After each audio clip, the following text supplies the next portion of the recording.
کان بلاک ہو جاتے ہیں اور آواز نہیں آتی. پچھلے سال بھی ایسا ہی ہوا تھا اور 3 مہینے ہو گئے ابھی بھی یہی صورتحال ہے، کان بلاک ہو جائے.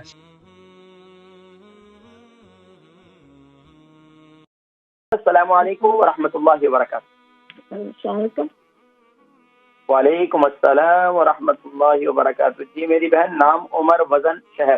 جی نام میں بتانا، وزن میرا 55 ہے، 60. وزن 65 اور عمر کتنی ہے؟ 50 پلس. اور وزن کتنا ہے؟ وزن سوری وزن میری 60. اچھا یہ بتائیے کہ کس شہر سے کال کر رہی ہیں؟ کال کیا کہ میرے کان نا بلاک ہو جاتے ہیں تو آواز نہیں آتی. کان بلاک ہو جاتے ہیں، آواز نہیں آتی. کتنا عرصے سے؟ اب پہلے بھی 1 سال پہلے بھی ہوئے تھے لیکن اب پھر ہو گئے ہیں، پھر ٹھیک ہو گئے تھے، اب پھر ہو گئے. سردیوں کے موسم میں ایسا ہوتا ہے؟ نہیں سردی میں اس کا کوئی اثر نہیں، پتہ نہیں کبھی کبھی ایسے ہو جاتا ہے. جی تو آپ کہہ رہے ہیں پچھلے سال ہوئے تھے تو سال ہو گیا، اس کے بعد پھر ہوتا ہے. بالکل تو ابھی کتنا ٹائم ہو گیا؟ آپ کے یہ دونوں کان بند ہیں؟ اب مہینہ ہو گیا، پھر مہینہ ہو گیا.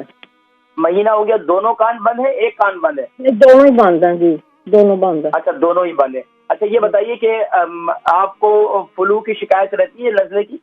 نہیں جی نہیں، کبھی نہیں ہوئی. قبض کی شکایت رہتی ہے؟ نہیں قبض بھی نہیں. جی الحمدللہ. اس کے علاوہ کوئی بیماری تو نہیں؟ Blood pressure? نو جی نہیں، کچھ نہیں ہے. جی الحمدللہ. آپ پروگرام دیکھیں، میں ذکر کرتا ہوں انشاءاللہ. ٹھیک ہے، بہت شکریہ. ہماری بہن تھی، ان کی عمر 65 ہے اور ان کا وزن جو ہے وہ 60 kg ہے.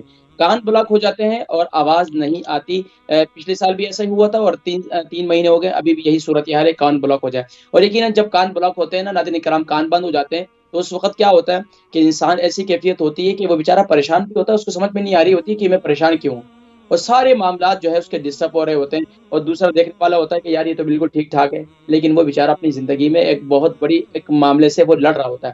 پہلے اس کے لیے کیا ہے، سب سے بہترین کیا ہے کہ کان کے اندر، کان میں تو کلونجی کا تیل ڈالیں. دوسرا، ناف کے اندر کلونجی کا تیل لگائیں. تیسرا، آپ جو ہے بھاپ لیں.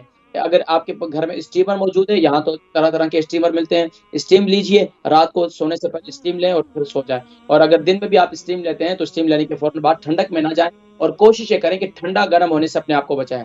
وہ لوگ جن کے کان ٹھیک ہے، معاملات ٹھیک ہے، تو انہیں بھی یہ چاہیے کہ وہ ٹھنڈا گرم ہونے کے لیے جب بھی باہر جائیں، باہر کا موسم سرد ہے، اندر کا گرم ہوتا ہے، تو کان ڈھک کر جائیں. تو اس سے انشاءاللہ عزیز یہ پرابلم کبھی پیدا نہیں ہوگی. اور کوشش کریں کہ سجدے کو جب بھی نماز میں جائیں سجدہ تھوڑا سا طویل کریں، تو اس سے انشاءاللہ عزیز اس سے بھی کافی فائدہ ہوتا ہے اور کان کے اور دماغ کے امراض تمام جو ہے وہ شفا ہو جاتی ہے.